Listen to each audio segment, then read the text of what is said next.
How can you become your rabbit's best friend? Hello everyone, I am Mariska and today we're going to talk about bonding with your rabbit, because how can you become your rabbit's best friend and how can you get your rabbit to trust you? Have you seen those videos on Instagram, TikTok or YouTube where people are actually cuddling their rabbit and petting them all the time like they're their very best friends, and that's something you would like to do too? Well, I have, and I can tell you it is possible. Of course, I've also told you in previous videos that rabbits aren't really the kind of pets that come to sit on your lap and like to cuddle that much. But of course there are exceptions and there are ways to really become your rabbit's friend. Hand feed your rabbit. One of the best ways to earn your rabbit's trust is to try and hand feed them. You can hold pellets in front of them, maybe their favorite treats, maybe a piece of banana or carrots. And most rabbits will be very curious and they will smell the treat, they will want to eat it.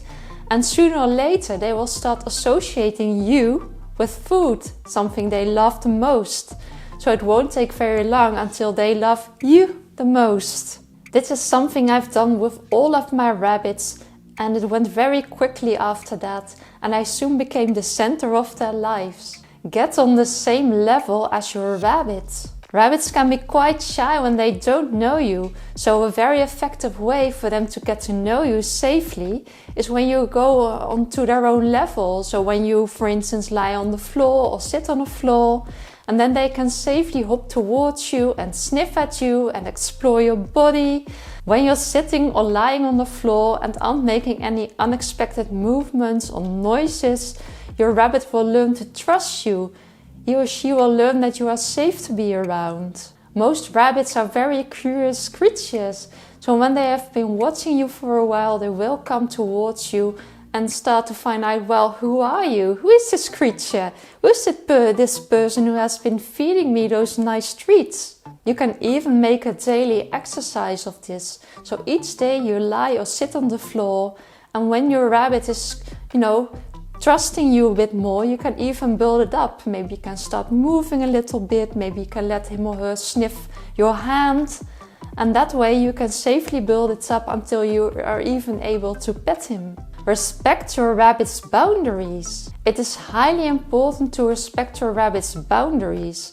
Just like people, every rabbit has its own character, so he or she has its own boundaries and time to get adjusted to you. Rabbits can be quite clear when they don't like something. For instance, when you're touching their butt or their tail, they usually don't like it and will turn around, quite annoyedly. And they may even growl at you or run away. So it's very important to respect their personal space, just like you want your personal space to be respected. It's also advisable not to pick up your rabbit until it's really necessary, because when a rabbit is being picked up, it will feel like a predator is, coming from above or from behind, attacking him or her. So that will feel very unsafe, and that way you may lose the trust you have gained so far. Play with your rabbits. To become your rabbit's best friend, you have to be associated with happiness and fun, somebody to be nice to be around. So a good way to do that is to play games with your rabbit. And there are a lot of fun games on the market, like brain games or activity games. I have several brain games, they're a bit like puzzles. You can put treats underneath the puzzle pieces and they can pull them, up and get to the treat. And you can be there to encourage them and to have fun with them. And they will really like that. Also, I like to use a hoop or hurdle to play with my bunnies Poppy and Silver. They are very active rabbits, so they need to, to get their energy out. And when I'm there sitting beside them with a hoop or hurdle, I encourage them to jump through by holding a treat behind it. And when they have jumped through, they will be rewarded. I will be very happy and they will feel my energy. So they will associate hoop and hurdle with, of course, the food and with my happiness. Build up the amount of petting and cuddling. Gaining your rabbit's trust, of course, takes a lot of time and patience. Depending on the rabbit, it will either go quickly or, it can also go very slowly. It all depends on your rabbit's character and his past, maybe has some traumatic experience. We don't know, so we have to give him time. The best way to start petting your rabbit is to first hold your fingers before your rabbit's face, slowly and carefully, low to the ground, so your rabbit feel safe enough to come towards you and to sniff at your fingers. Then when your rabbit is getting used to that, you can go a step further and, you can try to pet your rabbit's face a little bit or even just touch it for a moment. And then your rabbit can learn that you are safe and that what you're doing is not threatening him. Actually, this is the same as what rabbits do when they are getting to know each other, when they are establishing a hierarchy. They also, they are touching each other with their noses, they are sniffing each other. And in the end, one of the rabbits will start grooming the other rabbits on the face and on its ears and such. So when you start petting your rabbit on the head, you are actually telling him your rabbit is above you in the hierarchy and that you've accepted him as that. And then you can go a step further, maybe, petting in your rabbit's neck. The neck of the rabbit is very sensitive, so you have to be very gentle when doing that. And keep watching your rabbit to see if your rabbit actually likes it. It has taken me a lot of time and patience with Sarah until she trusted me enough to let me, actually cuddle her and kiss her on the face. Because, a head is a large thing for a rabbit. It's very threatening. So at first I just moved my face a little closer towards her and let her sniff me. She actually started nibbling on my nose. She started grooming my nose, so that was so incredibly sweet. And I kept practicing with her, and after a while she trusted me enough to kiss her on her face, and now I can even, cuddle her with my face. I can even snuggle up to her. I can even lie next to her on the floor and hold her in my arms, so that's so incredibly special. Choose the right moment for petting. How would you feel when somebody woke you up in the middle of the night just because he wanted to caress you and pet you? That sounds a bit weird. And I think a lot of people will actually like that, but I'm the kind of person who doesn't sleep very well, so I would be very annoyed. And the same goes with rabbits. They really value their time of peace. They really value their sleep. Rabbits are usually most active in the morning and the evening, so this means during the day they tend to sleep at several times. And when they're asleep, it's best to keep them asleep because they can get annoyed when you wake them up. I once woke up Sarah when she was fast asleep. And this actually frightened her and she didn't feel safe, so she actually kind of lashed out to me. She even growled to me. And she was sitting in a loaf position with her eyes really closed, so it was a mistake of my part. And from then on, I've never woken her up, to pet her. Of course, all rabbits are different and you will have to get to know your rabbit to find out when is the right time to start petting him. When your rabbit is eating, that's usually not a good time at all because they are eating and they want to protect their food. And when you start approaching them or even touching them, it might feel to them that you're trying to steal their food and they hate that. However, when your rabbit is simply relaxing on the floor, maybe they're lying in a relaxed position with their eyes open, it might be a good moment to start petting them. I've discovered that most of my rabbits like it when I start petting them at that moment. Sarah really does, and I can even snuggle up towards her when she's resting and relax with her. Learn your rabbit's language. Of course, rabbits cannot talk, but rabbits can speak through their behavior, through their body language, through the sounds they are making.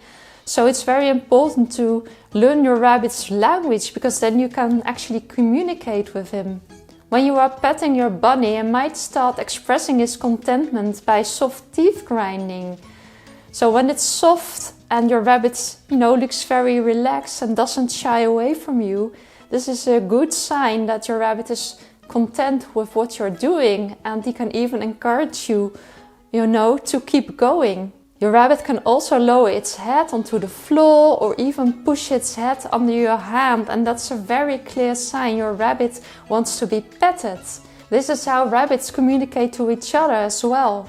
I've also noticed that rabbits like to snuggle up to each other, so they lie down or flop against each other in a stretched out position. And when Sarah is lying on the floor like that, I've started, mimicking the behavior of another rabbit. So at first I lay my arm next to her body when I was sitting beside her, and then I started caressing her with my other hand. And that way it was like I was, snuggling up towards her, but not too close, She needed to feel safe. And after a while I started expanding this, so at one moment I actually, I lay my head against her when she was on the floor, just a part of my head, because I didn't want to threaten her or anything. And she accepted this. And later, after a lot of practicing, I was even able to, actually hold her when lying on the floor beside her. I can even, hold her in my arms, and, I feel so honored to be able to snuggle up to her like that, because it really shows that she trusts me fully, and that's incredibly special. Create a calm, safe environment. Rabbits need to feel very safe in order to trust you, so this means a calm, peaceful and safe environment. This means lots of hidey houses, a safe place for your rabbit, for instance a pen in which they can rest and feel safe, in which you never pick them up. This also means not making any loud noises or unexpected movements or even strange, smells. I mean, trust me, rabbits love you most when you just smell like yourself, like your bodily odors. I mean, maybe you cannot imagine that, but trust me, when I fart next to one of my rabbits, yes, I sometimes do, they don't react to that at all. It's just normal. But when I've just washed my hands with some strong soap or something, or some other chemical smell, they will actually shy away from me. Sarah, for instance, hates strong smells. She will, she will back away.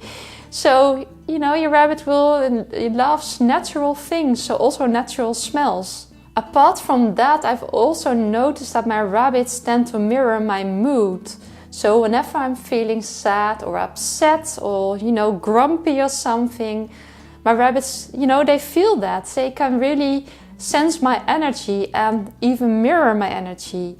So when I'm upset about something, Shira, for instance, can get very naughty, do very naughty things, jump on tables she's not allowed to sit on, or start munching on furniture or other things. She usually doesn't do that often, but somehow she feels my energy, which is wrong for her, and she starts expressing that. So she, I can actually learn a lot from Shira because she copies me. This also means when I feel like that, Shira can actually, back away from me when I'm trying to pet or cuddle her, because I don't really feel safe for her at that moment. Talk to your rabbit in a sweet, calming voice. Rabbits tend to like it when you're talking to them and giving them attention, especially when you're speaking to them in a sweet, calm voice. They enjoy that because it makes them feel calm, just like when you have a very calm, good energy, they will also like that. When your rabbit is upset about something, maybe he's looking scared or thumping on the floor, you can sit beside them and try to calm them with sweet, kind words. And that way they will associate you with somebody who's keeping them safe. So that really helps, to gain that trust. Let your rabbit choose you. When you're thinking about getting a new rabbit, it is a great opportunity to be chosen by your new rabbit. So go to the shelter or to foster bunny parents, and your rabbit might actually come towards you and show affection to you. I once had a rabbit called Jackie, and I actually bought him in the pet store. I didn't know at the time that it wasn't really, smart to get a rabbit in a pet store, but that's a whole different story. So I went to the pet store and Jackie was there with his siblings. So all these bunnies, they looked the same to me. But I thought, let's just put my hand in the pen. And Jackie came towards me and he started licking my hand. Oh, I fell in love immediately. And at that moment, I didn't even have a pen or food or anything. So I decided to buy a pen first and all the things I needed to have a bunny. And later I came back, the same day actually, because I wanted Jackie. And I put my hand in the pen again. And you know, once again, Jackie, I believe. I will never know for sure if it was him again. But he started licking my fingers. And I thought, you're Jackie, you must be. And I took him from the pen and held him. And I said to the salesperson, this is my rabbit. I want to have him. So Jackie chose me. And it really showed because we became fast friends after that. So these are the 10 tips I want to share with you to gain your rabbit's trust and to become your rabbit's best friend. I hope this works for you, and maybe there are things you have tried with your rabbit that worked for you and your rabbit. So please share them in the comments. And I'm very curious to what your rabbit likes best when you are, for instance, petting or cuddling, or maybe you have a very special moment with your rabbit you would like to share. I love reading your comments and I will try to react to all of them. Thank you so much for watching. Until next time, bye!